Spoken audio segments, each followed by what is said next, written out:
Cold open question of the day for this episode of the Just Basketball Show. Chris Manning, Brendan Clean, and Wes Goldberg with you guys. Anthony Edwards was the part of the Team USA media tour stuff. He got asked about. He was talking about swimming. I'm not exactly sure why this happened, but he talked about how fast he could swim, and that he could beat everyone on the roster. He would be the best swimmer on the Team USA men's basketball roster. So I'll ask you this: if you're picking who you think could actually swim really fast, but just gut check on your roster, who's winning the Team USA men's basketball swimming competition? And is it Anthony Edwards?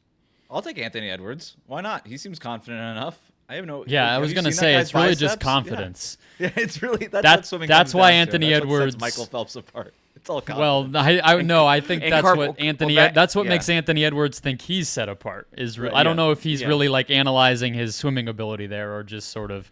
You could have said fencing or baseball, and he would have said I would win. Well, Bam said that he would be the best at fencing, and I believe that. Anthony Edwards also specifically pointed out that he would do well in the freestyle.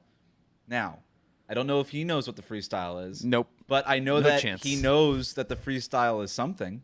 Yeah. And that is probably better swimming knowledge than most of the Team USA roster has. He knew the word. He had the vocab. Yep. Yeah, I'm not sure how many strokes I could pull out on video there's in 4. a spontaneous moment. So, you want to try? I mean, there's 4. Butterfly, breast. I don't know the fourth backstroke. one. You said freestyle. Backstroke. Backstroke and freestyle. Well, no, I knew freestyle. I was naming the other 3. I figured it was assumed on that one. I'm picking Anthony Davis. All right, you're picking Anthony Davis. Wingspan. Yeah. Height. Probably a lot of these guys are too tall for the ideal swimmer. Yeah. Maybe the real answer is like Steph, because he's actually like Michael Phelps' size. But I went Durant. I was thinking Durant, like just lean, like he's lean, like he's not carrying a bunch of muscle. Yeah, but he's a little too angular, where I feel like he's not. Like, imagine any of these dudes having to do the flip kick at the wall. Can I just say it's already. I want to see so that's it. LeBron's problem. He's 40 years old. I'm going to take Jason Tatum. He to me seems the most dolphin-like in terms of body. Okay, great. You want to say that to him someday? Yeah, let him know. To.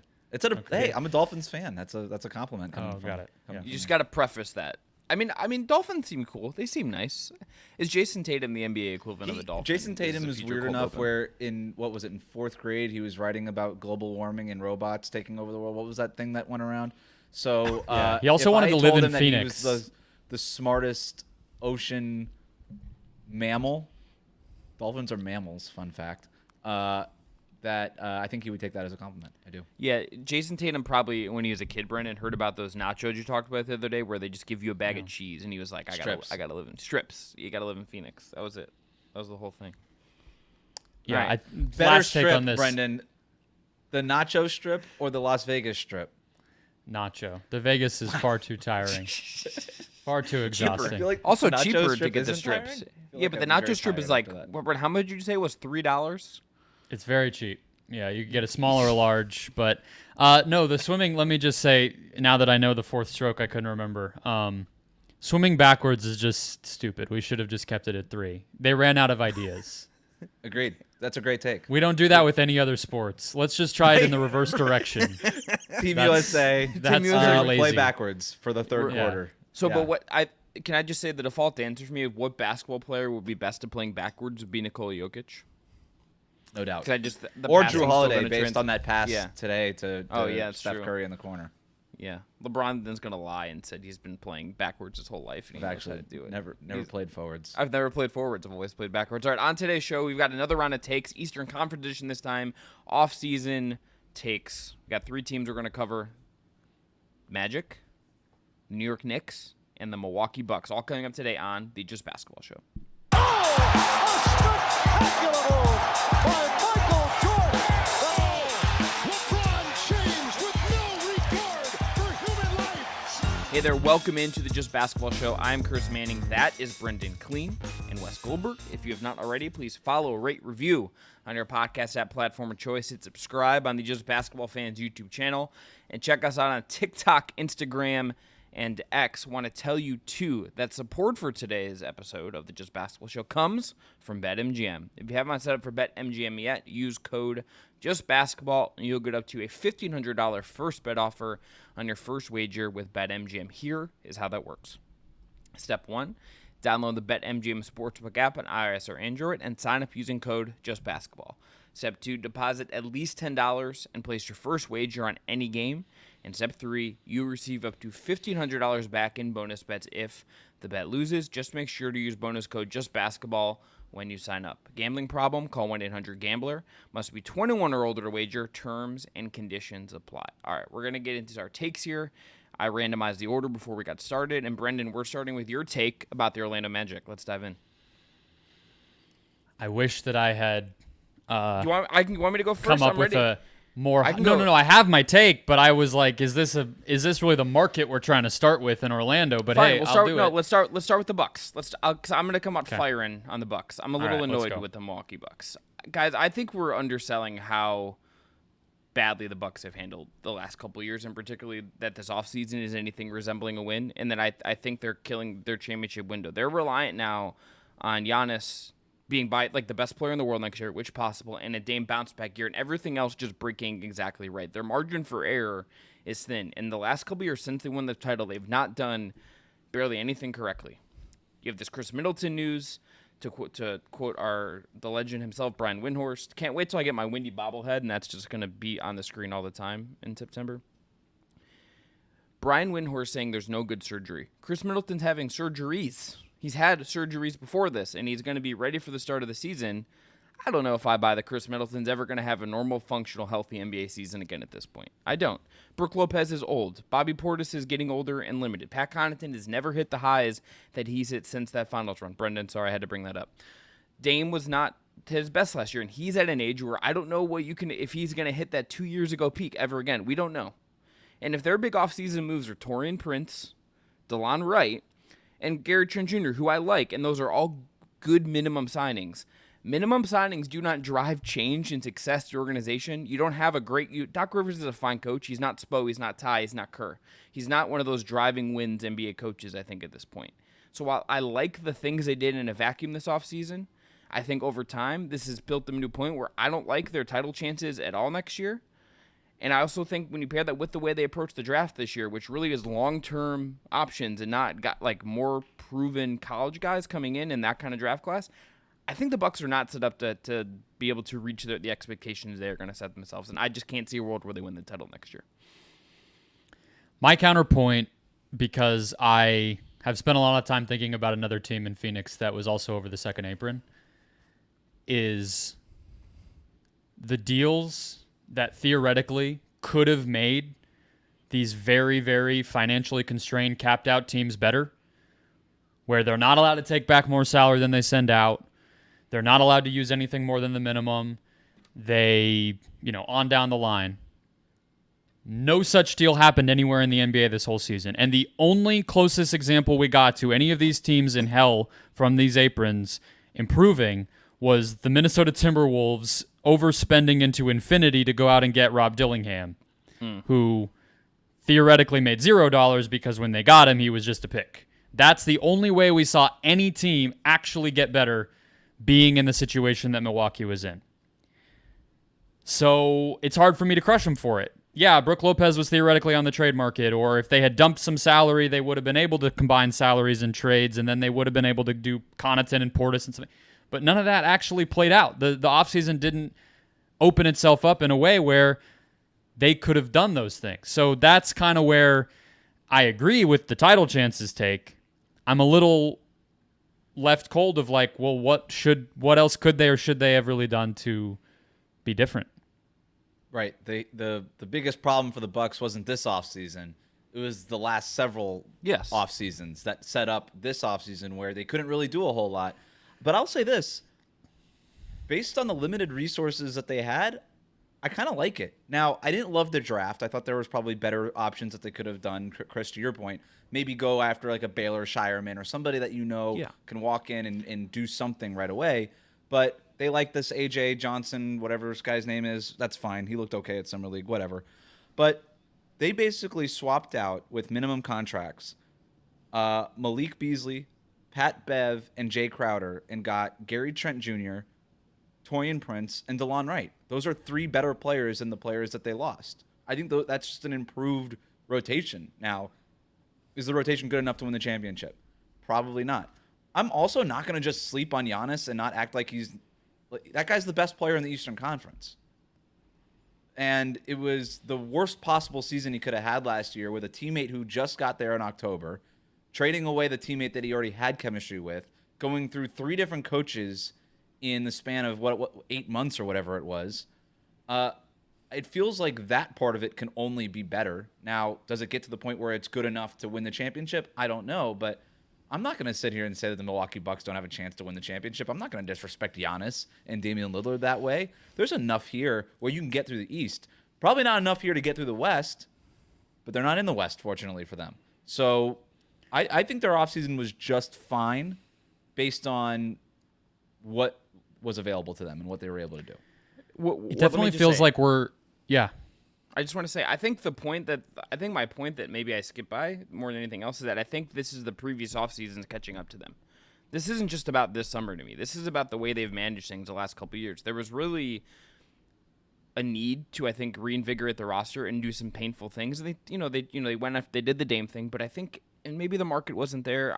Maybe there was just not a Middleton market, but trying to inject some energy into your roster before you got to this point and kind of see this coming and seeing the age part of this coming on top of the money thing, which I'm sure they had some idea about what the CBA was going to look like at a certain point. There needed to be more foresight here. And I think in a world and in the East where the Knicks were aggressive and got better, the Sixers obviously got better. Boston is the best, most complete team in the league and just won a title. I think while this offseason is fine, and Gary Trent Jr. on a minimum contract as your starting 2 guard is a good 1-year thing to do, and every other contending team was going to be in on him for a reason, and it's a coup to get him on a minimum. I think when you stack up the last couple of years, you get here, and that's not good enough. And I think they have Giannis, maybe the best player in the East, maybe the best player in the world, whatever. I think with how good some of the teams in the East are going to be, and where they've set up age-wise, I think that's where this really eats at me. Is if you did these moves and you had had some more foresight a year ago, 2 years ago in some of these things, and made a different and took a slightly different path instead of getting older and older and older, I might feel better about this than I do right now. Yeah, I think we've talked ourselves in circles about the Bucks a lot of times because it's so kind of confounding of where did it go wrong, right? I mean, Chris, especially since we started doing the show, and I think where I end up coming down is the only version of building out this roster in a more sustainable way would have involved fucking over the guys who got you a title, right? Being cutthroat and ruthless to Brook Lopez and Chris Middleton and saying thank you very much and goodbye. And that really is just not, I think, how life works or sports work, especially when you win the championship. I mean, is Boston going to love the Kristaps Porzingis contract or every money move they've made the past year to assemble and then kind of celebrate this title championship team? No, and they're about to sell it because of how expensive it's going to be and how difficult those decisions are going to make in part. So to me, the real mistake Milwaukee made along the way here is they drafted like garbage, and they never got a difference-making player in the draft from Dante DiVincenzo, from when they drafted Giannis, and then they got DiVincenzo, and then since DiVincenzo, nobody. And that's it for almost, a decade of drafts.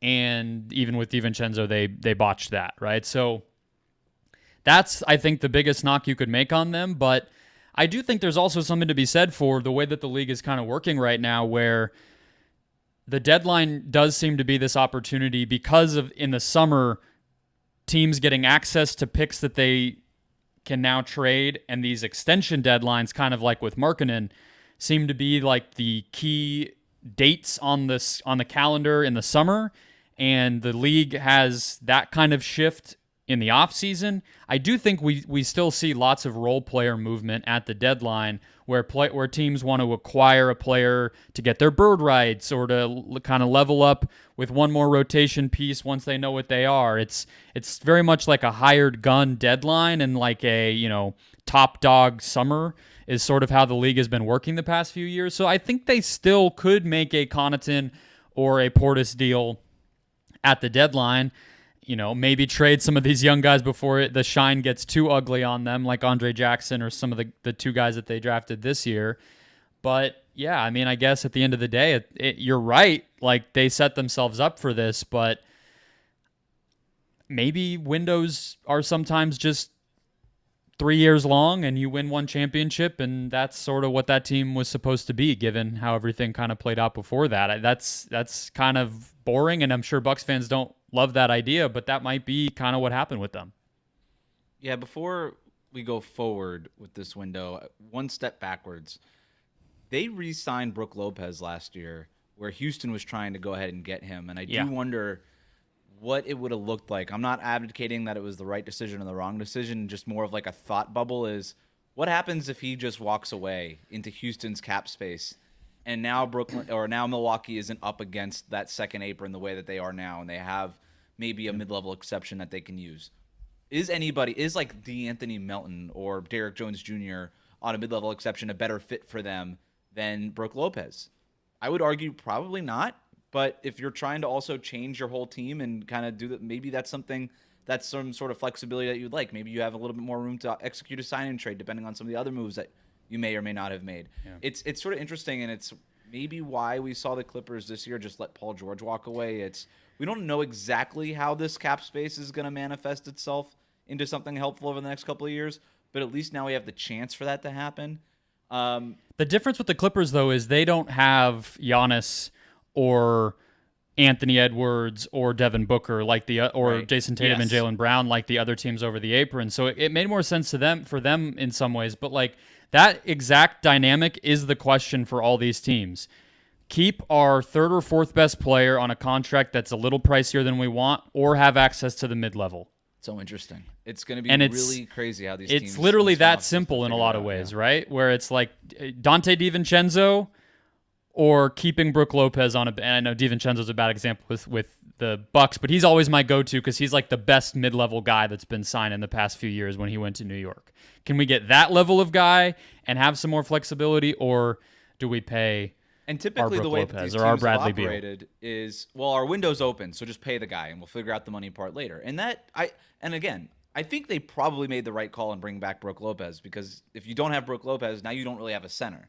And I don't know what they could have done to address that before, but it didn't seem like a whole lot, and that's why they ended up giving Brook Lopez $23 million a year or whatever they signed him to. But going forward, I think I don't know, Chris. I don't know if this is what you're saying, and I'll throw it back to you here. Are you viewing the Bucks window as being closed now? Because I'm not there yet.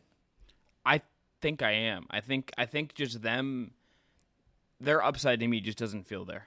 I mean, Brook Lopez, to like this point, I think you probably do have to re-sign him at a certain point. I think it's like the thing. Like, I do get it. It's like, I get why you do that. But he's going to be 37 when the playoffs are going on next year. It's going to be 37. And he wasn't as good last year. He was not as good last year. And he missed almost a full season the year after they won the title, which I think people kind of forget about. I definitely forgot a little about that. And on top of that, it's like you also throw in they mess up the coaching hire, and it's like they needed to create the room for error for themselves, and they've not done that since they won the title. It has basically just been on Giannis' shoulder.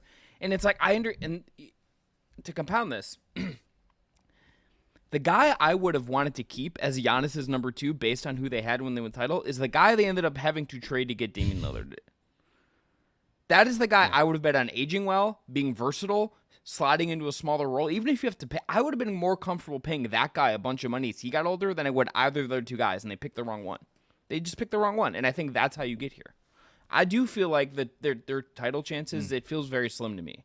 They would be probably my 4th team to get out of the East right now, and I wouldn't feel good about them beating the Knicks or the Sixers or the doesn't Celtics it suck right when it's like a team like this that has spent and done what you're supposed to do, and we still feel this bummed out about it? Like, obviously there's quibbles you can have, like just because you spend doesn't mean you're perfect, but like the Nuggets are sitting there cheaping out on some things, and the Clippers are letting their core fall apart, and plenty of teams have done that over the years. The Bucks are doing in a small market exactly what you're supposed to do when you have Giannis on your team, and it's still might only be good enough for one championship. It's just maybe a reminder that luck and timing and a lot of that stuff is just a huge factor here. I would love to hear more Bucks thoughts if you have them. I do have a Marjon Beauchamp story Let's came do to that. mind while we're on the topic of the Milwaukee Bucks. I've kind of said what I think. I think we've hit a point where with this conversation where like I think we all kind of know. We all sort of I think differ slightly. I'm probably the lowest on the Bucks at this point is where we've ended up. Dibs on highest. Dibs on and West. Okay, I'll be in the middle then. Great. Yeah, Brendan's the Joe Manchin of Bucks discourse. So I get absolutely no credit in either direction, depending on how their season goes between the three of us. I can just kind of But cruise. Wes also opted out of if Giannis wants to be in the Heat in 12 months, he can say like Giannis has to stay. Like that's the other thing is Wes was working himself into a corner in that sense.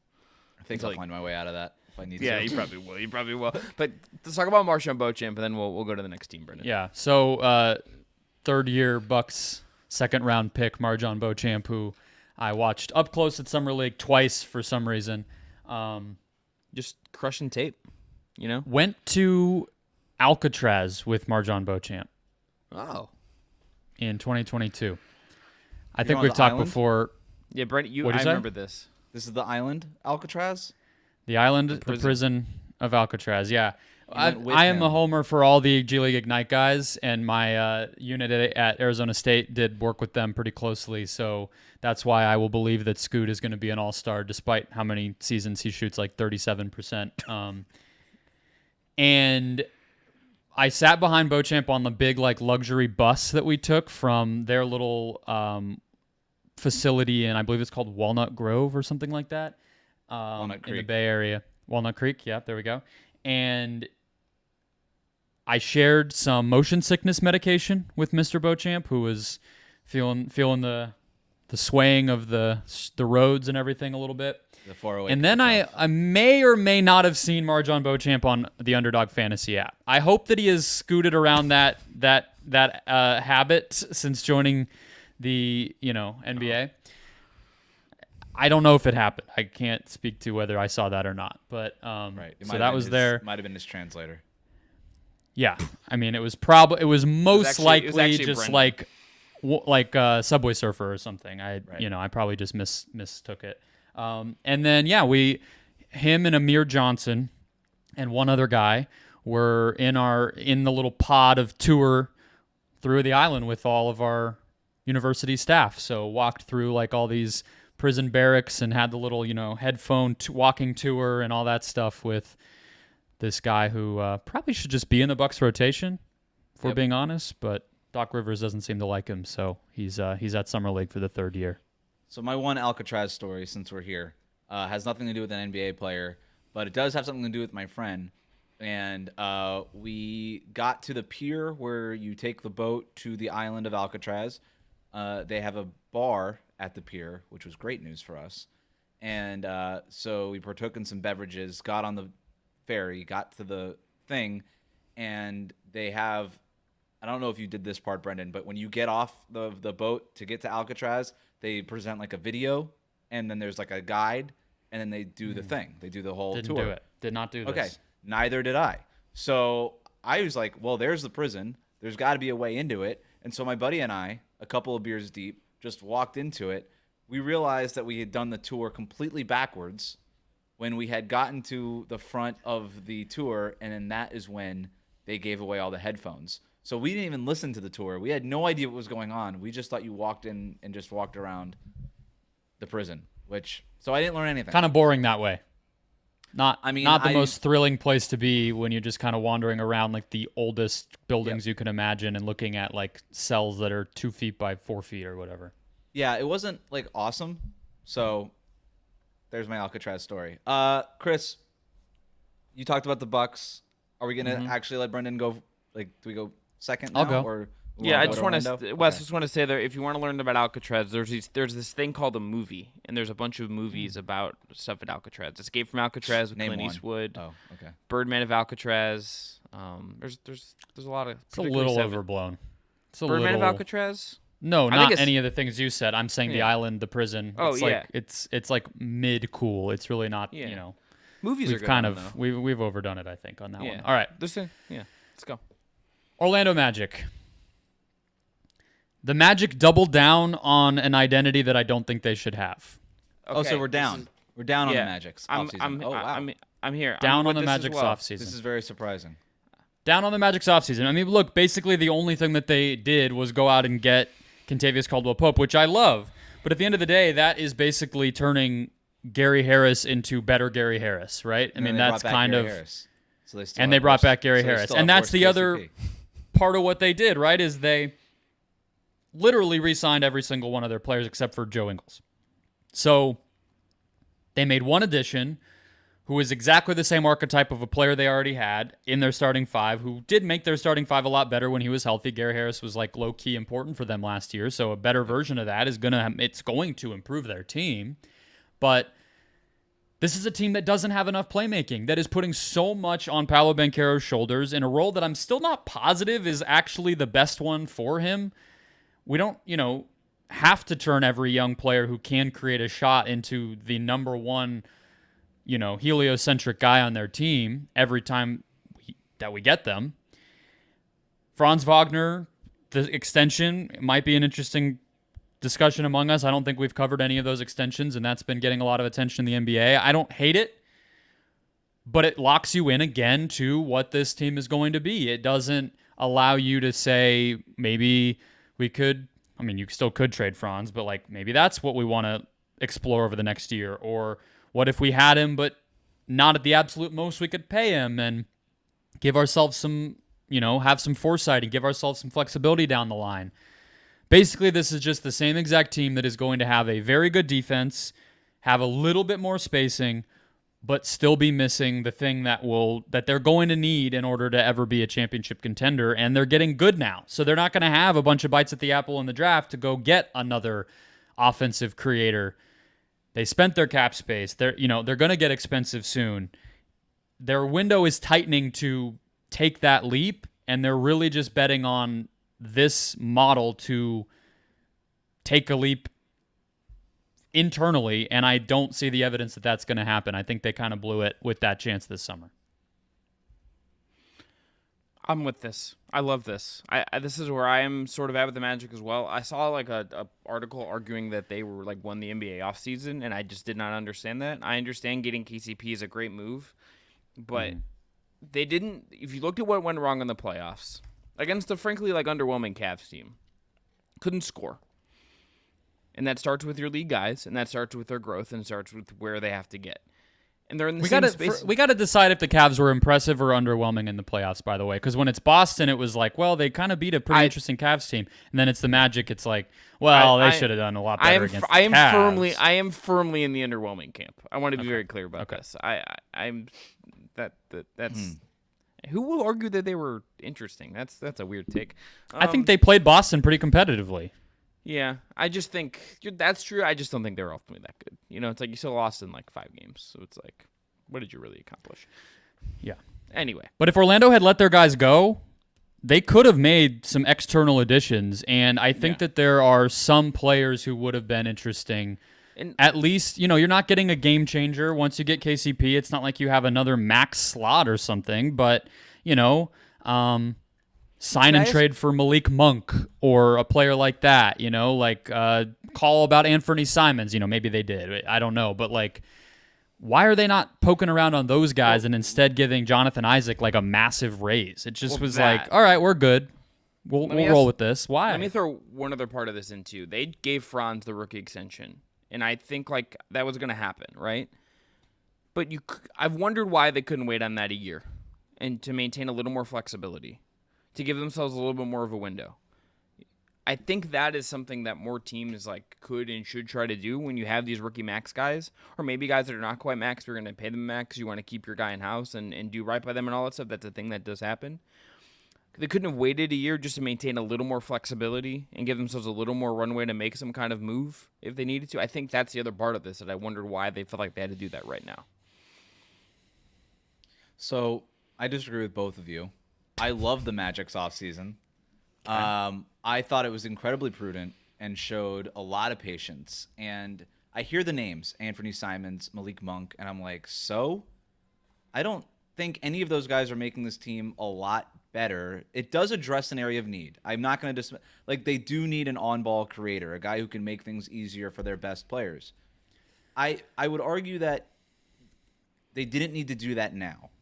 And I still think that there's something to be said about putting the onus on Paolo Banchero and Franz Wagner and Jalen Suggs, by the way, who they like a lot, to just get better in that department.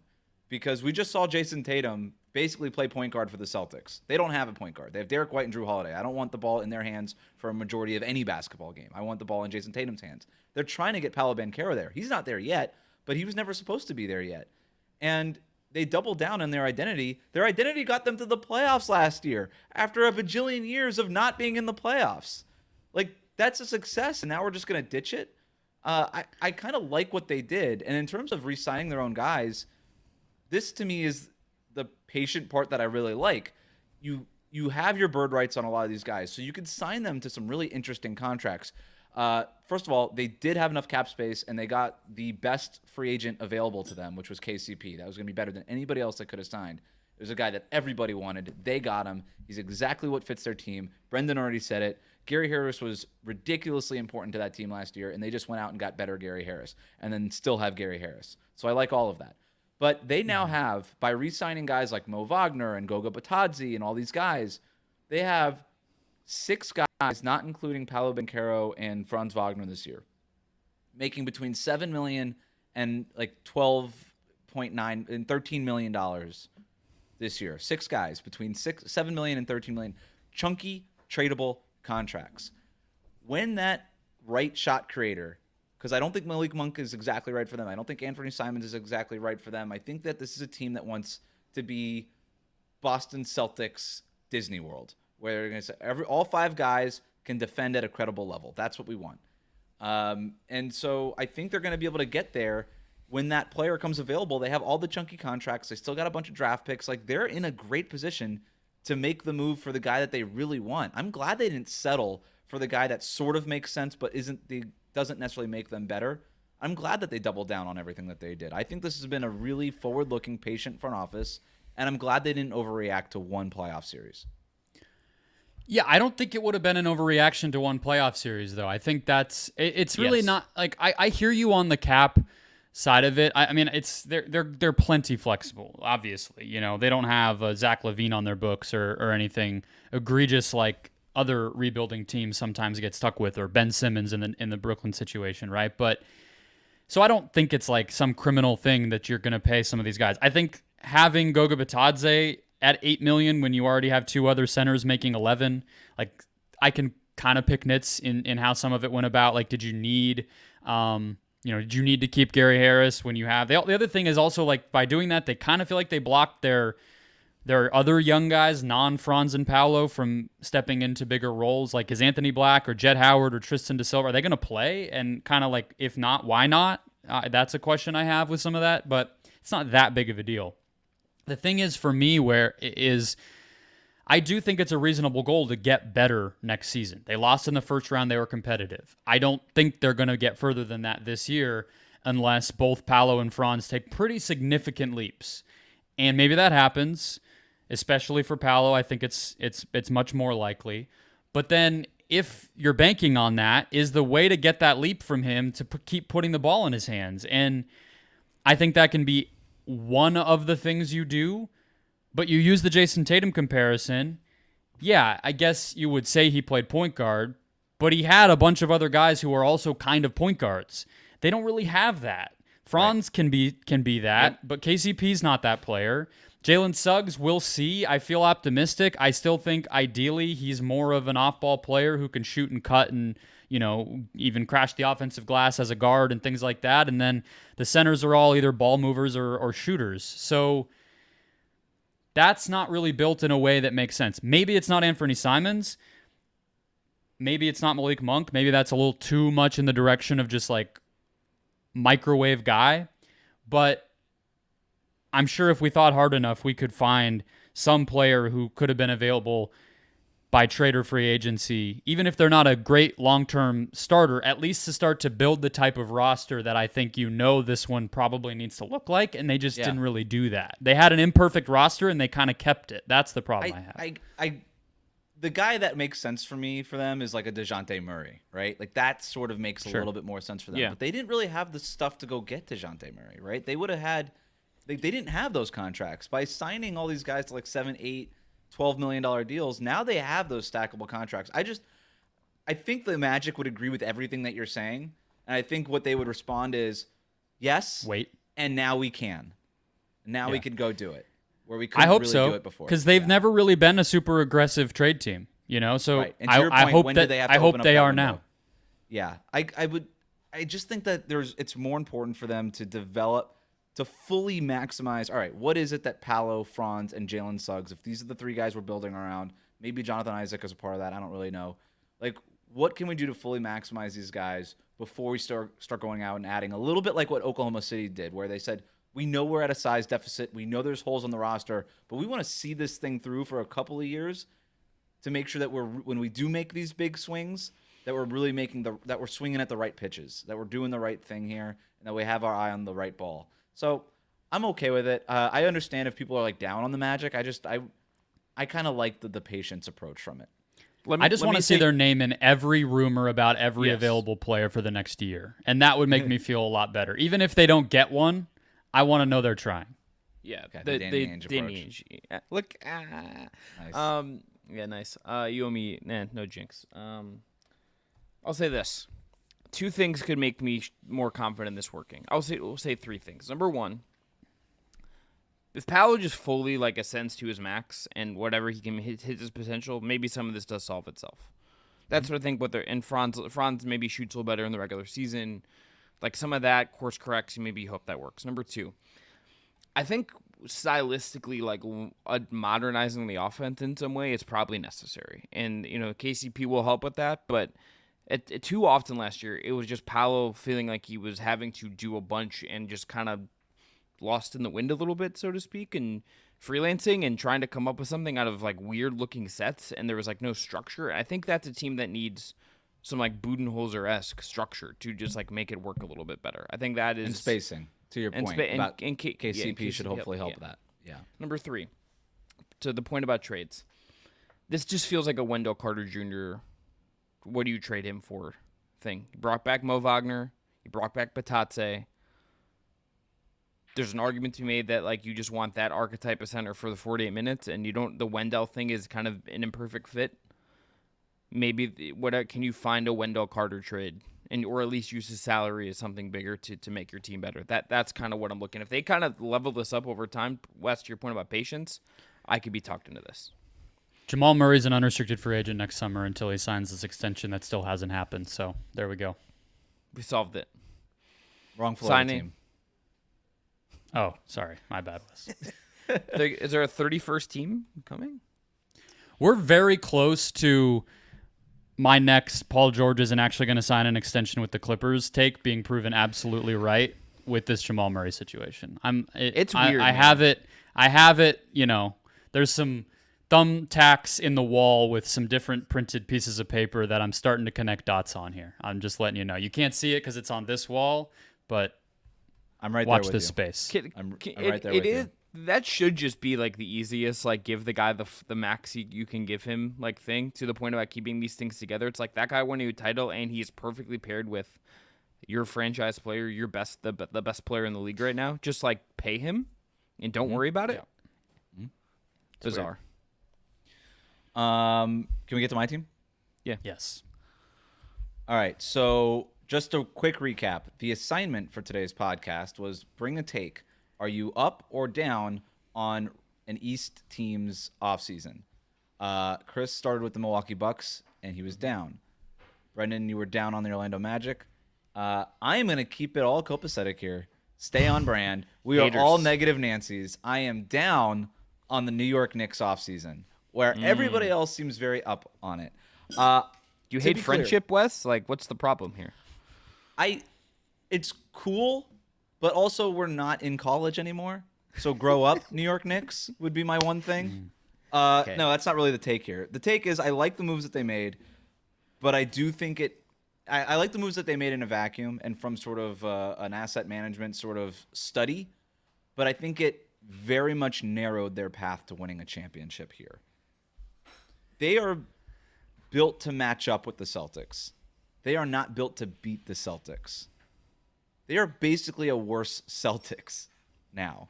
this is a team that is – I look at what the 76ers did this offseason, right? You have Joel Embiid, you have Tyrese Maxey, you add Paul George, a very, very different team than the Boston Celtics are. They are trying to beat scissors with rock, where it feels like the Knicks are just trying to beat scissors with like a toenail clipper, right? It doesn't exactly work. It's just a worse version of whatever it is that the Boston Celtics are. I think they're a good team. I think they're one of the best 3 or 4 teams in the Eastern Conference. Their path to beating the Celtics is hoping that the Celtics get hurt, they stay healthy, and then they could beat, and you get a good Jalen Brunson series, and then you go ahead and win. The problem with that angle, too, is that Boston was incredibly healthy last year outside of the course Kristaps Porzingis, and it's the Knicks that have all the injury concerns with OG Anunoby and Mitchell Robinson, and they lost Isaiah Hartenstein. So they have a concern at center. There's a hole there. I know that we're all saying, like, well, now they can kind of move the Julius Randle thing, and maybe they can address center. Julius Randle is weirdly really important to this team now, because you spent all of your draft picks, all the stuff that you've had to move in a big player deal. You've just sent 5 first-round picks to Mikal Bridges, who we all like, but nobody's going to sit here and say that guy can run your offense. The Brooklyn Nets found that out the hard way. He's not a guy that's creating advantages for you on the offensive side of the ball.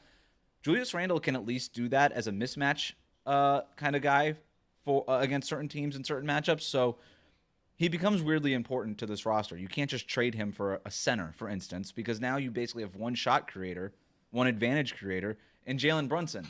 So I just think that while the path is there, they are still a very good team in the East.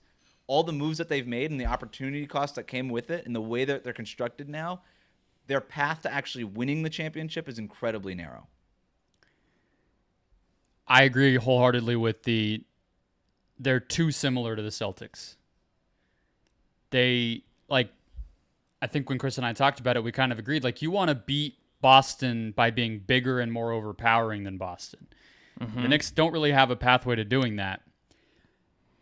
If you don't have Randall on the team, for instance, how many players on the Celtics roster are better than Mikal Bridges at creating offense? All of them. Yeah, probably, right? Like, well, the starters, yeah. White, Holiday, and Brown are all better than Bridges at creating offense, in my opinion. Holiday you could maybe quibble with, but he does have a pull-up 3 game that Bridges doesn't really have. So, yeah, it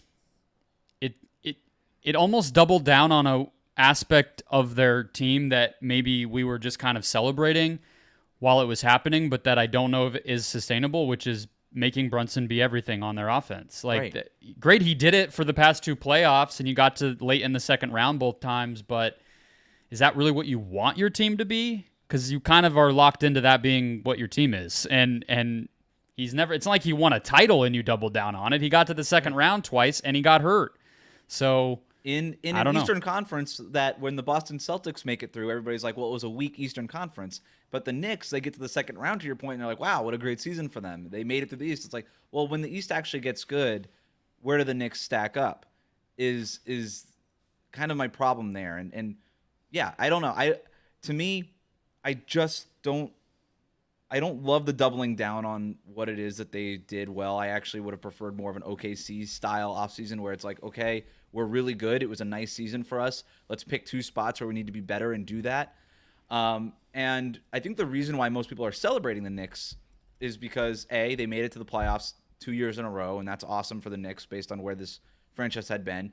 They're making sensible asset moves, which, again, I like the stuff that they're doing as a front office, getting Jalen Brunson to take less, the way that they've got like all these interesting Dante DiVincenzo, you mentioned him earlier, maybe the best mid-level signing we've seen in 10 years. All these things. Yeah. All of these stuff are wins. These are all wins. No doubt about it.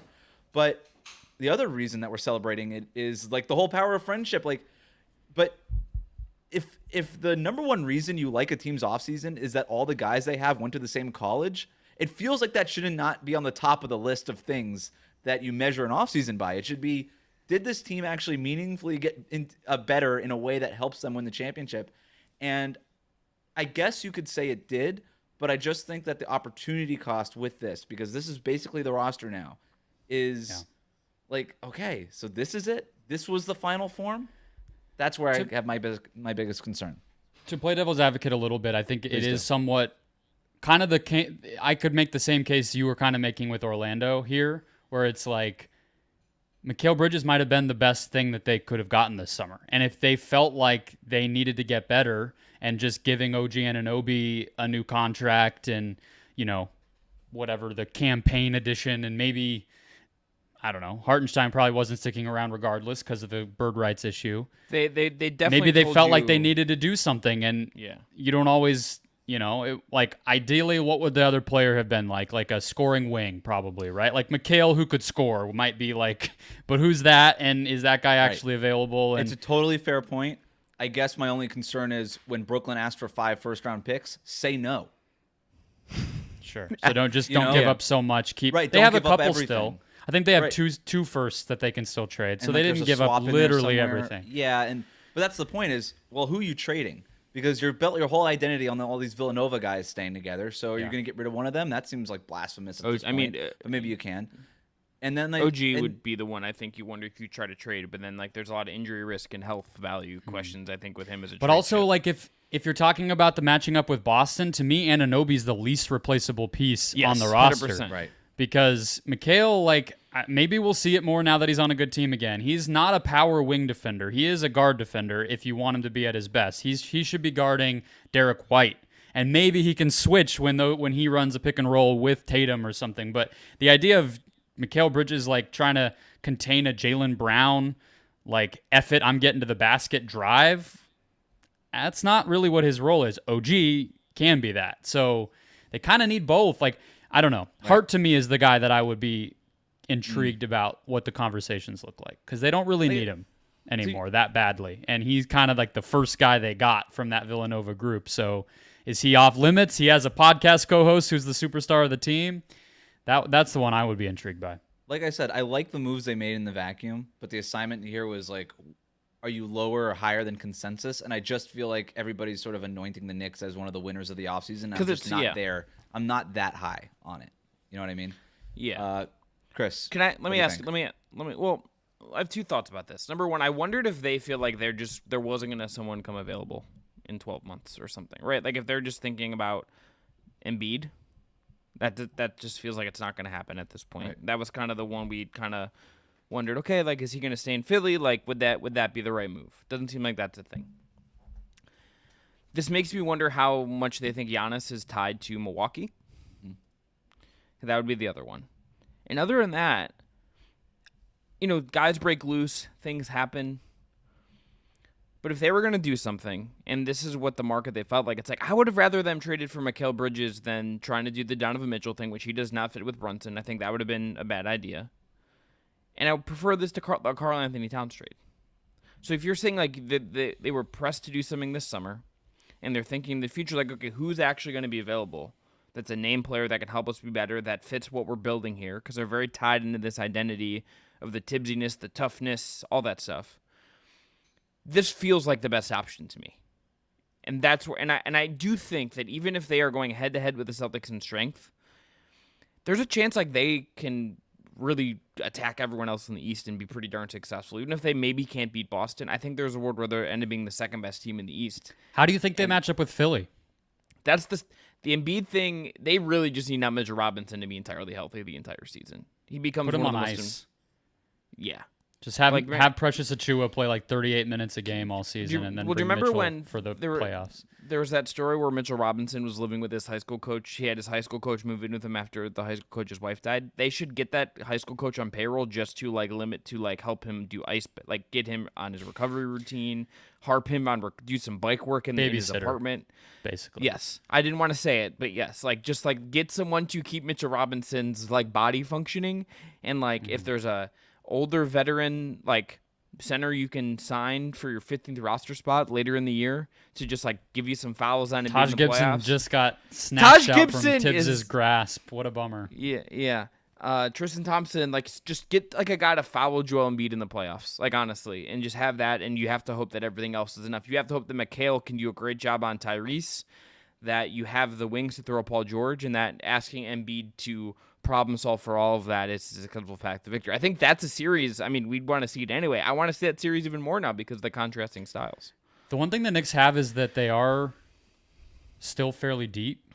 Like, they didn't have to give up a lot of players to get Bridges, which is nice. They gave up Bogdanovich. Tibbs doesn't believe that they're deep. He believes he is. You know what I mean? That's the part of this as well. It's like he's going to. Well, I don't mean they're going to play 12 guys in a game 7 or anything, but I just mean like they can withstand some injuries. Obviously, not last year. You hope that was a fluke, but they have 8-9 guys I like. Yeah. So it's not like Boston having their starting 5 plus Hauser and Horford and whatnot is like one too many guys for New York to match up with. They have McBride still. They have Hart probably off the bench, we would assume. They have some of those center. I mean, Precious is still a free agent. They got Campaign. I mean, we'll see, but they have a real rotation. They're not one of these teams that makes their big move and then is just like kind of a broken roster for a year until the next off season. Like, they kept the powder dry from a player standpoint, and Randall, who will be back. I have a personal question before we sign off here. Okay. Can I just, Wes, one more thing? I just want to ask you one more thing about the Knicks. Okay. How does the Tibbs part of this factor into this to you? In what sense?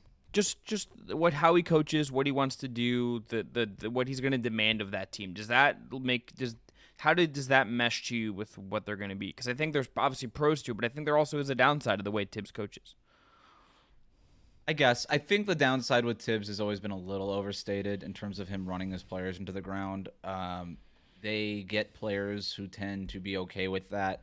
And I also know that there's been a lot of studies and stuff in terms of like whether or not that actually matters in the minutes versus the games off and all these things. And I don't pretend to be scientifically inclined to know anything about any of that stuff. But Tibbs has generally coached teams into the playoffs. He's had a very successful coaching career, so I'll just go with what he's doing. The one thing I will say is when Tibbs is your coach, there's going to be an element of physicality to your team. And I think that's the thing that the Knicks need more than anything. Especially when you look at this roster, there's maybe a little too many finesse players on this roster that would be finesse players in a different context, in a different environment. But because they're on the Knicks under Tibbs, there is a physical element to the way that this team plays. And if you are going to beat Boston, Tibbs to me is an advantage in that, not a disadvantage. And that's really the whole thing here is the East now officially goes through Boston. How do you get through them? And I think Tibbs would help. I will say, too, in terms of the Celtics matchup, if they keep Randall, they can play with him at the 5 and match up with Porzingis at the 5 in a way that, honestly, not a lot of other teams can. So, I don't know. I think they're going to keep Randall. I think it's more likely that Josh Hart... Yeah, I think Hart would be more likely to get traded, setting aside the Villanova nonsense, than Randall because of just what are they going to do if they don't have Randall's style. If you trade Randall, it has to be for like an all-star type of big shot creator, advantage creator, and a guy with size, right? A big, because they've already lost Hartenstein. So, and those players are just really hard to find. So to your point, if they do make some sort of needle-moving acquisition, it might be like Josh Hart, one other chunky contract, whatever draft picks they have left, and all of that. So. All right. So I found this on Reddit, and I'm not just right up the bat. I don't even know if this is accurate, but I thought it was interesting, and that's the point here. Okay. Perks, NBA player perks, according to the new CBA. Oh, I saw this, and I there's one in there I'm particularly obsessed with. Okay. You go ahead and tell me if I don't name it here, because I'm going to ask you which of these 3 perks would you rather have in your life? Okay. You're not an NBA player, just in your life. Meal reimbursement. So according to this Reddit post, again, take that for what it's worth, players get $156 per day for meals during travel. Okay, so only when you're on the road. Travel expenses. Teams must provide first-class accommodations if a trip exceeds an hour, which is all the trips, unless you're going from Staples to Staples. If the Lakers playing the Clippers. If first class is unavailable, coaches can fly first class. Players receive compensation for the difference, which means if you have to sit and coach, God forbid, you still get first class money in your pocket? What? That's insane.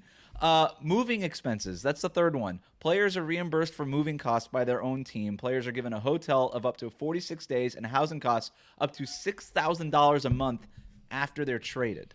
That's the one. I want the $6,000. I want the $6,000 to cover my rent for several months. I don't want to tell you how much I pay for rent. But now you're living. Okay, so now you're leaving a nomadic lifestyle though, because you just purposely be moving apartments all the time just to make sure you're getting that $6,000 a month. I didn't even think about it that much. I just give me the $6,000 to cover. That's the whole point of the segment. Is you gotta think about it hard and answer. Well, I just rent is crazy. Even in Cleveland, Ohio, Very I'm fair. like looking at rent price. I'm like, what are we doing here? I mean, it could just $6,000 a month is what? $45,000 a year? $50,000? Yeah, can I spread it out? Like, can I pay in advance? I'm wondering if I could like pay in advance and cover like a year's worth of rent. And that's then more than a teacher gets paid. Yeah. So you could basically, if you were a teacher, you could quit your job and just move apartments every year. Now you'd be losing a little bit in what's the like moving costs and but and it's like covered. first month's rent and stuff. But oh yeah, that's right, it's covered in this. So yeah, this could just be your life. This could just be the way that you live. Yeah. But it would require you to live a nomadic the lifestyle. real answer is the meal on travel. Like that's the one. Like even if like that just covers your cost, like and you still go to like a nice dinner that exceeds your per diem, that's really the one. It's like you just every vacation you go to, you just like a bunch of your food costs is absorbed. That's kind of the one. Brendan, what about you? You've been sitting here pensively. I don't like that people who already make tens of millions of dollars a year get all these things. Well, yes, I'll yes, just I start agree. there. But the powers of That's unions, just you know. That's just absurd. There's a really funny one that we need to make sure we hit too. There's a very funny one that I hope. I just will Wes say also I saw. love when I did work at Arizona State for a short time and had a real person job for a bit. The per diem was fantastic, and it what is was your just per kind diem, of if you don't mind me asking. It was way too convoluted because it was a state job, so there was like 80 layers of rules. But basically, like that trip when I went to Alcatraz with my man Marjan, I think it was like 90 a day. Okay, I worked for a soon-to-be out-of-business newspaper, and mine was generally speaking around $50 a day. So Not enough. Not enough. It was basically like one meal, and then the other meal was out of pocket. $156 a day that's a lot. Especially meal because reimbursement. if you think like, after shoot around, they probably have food for them. They do. This is dinner. Fed most It's of the- basically and after just the for games. dinner. And we've After all the been game- And in after they're the fed. games, they have we food. have So all this been is in like the if locker you room want to seeing go the out, spreads, yeah. after the game with whoever, that's really all this money would be for. So I think it's you guys just are cool. sleeping- It's maybe not the most financially sound judgment that I'm using here, but I just think it's kind of fun to be somewhere and be like, put it on the company tab, like. So I know we have a hard out coming up here, but since you took meals and Chris took moving, I think you guys are both sleeping on the travel expenses. If I'm guaranteed first class, an hour flight is every flight. So basically any flight you take, you're getting first class. And if you don't get first class, and even if you get an aisle seat in like row 14, you're still getting paid? Yeah. What money- I would do is fly coach every time and just pocket that money. I think that there is probably a lot of versions of that probably happening, I would bet. So, Well, and you're also not 6'10", so like it's a little easier. Yeah, no. hey, I'm you could good. still I'm get the chilling. extra room space and pocket. So I'm taking the travel. I would love, my rule in general is like if I'm flying out of the country, I'm gonna shell out for first class. Like I'm just gonna do it, put it on the credit card, figure it out later. To have to fly from Miami to Orlando first class for absolutely zero reason would be a nice little benefit. The other one on there that is very funny, Wes, is the NBA. I don't remember exactly what it said, and I can't find it, but it was the NBA League Pass thing. Yes, where you get it it was for like, free. Unless you're on a 2-way or a 10-day. Unless you're on a 2-way. It's like, get the 2-way guys League Pass. Get What the are you talking 2-way about? guys League Pass. They like, need it more than anybody else. Yeah, True, and they also gotta be doesn't need studying. Yeah, they Right. need to be studying. They make less money. Like LeBron can buy League Pass, I understand the 10-way contract, the 10-day contract, but it's like No, we don't know if he'll just be give it here, to all of so them. we're not Give it gonna to all of them.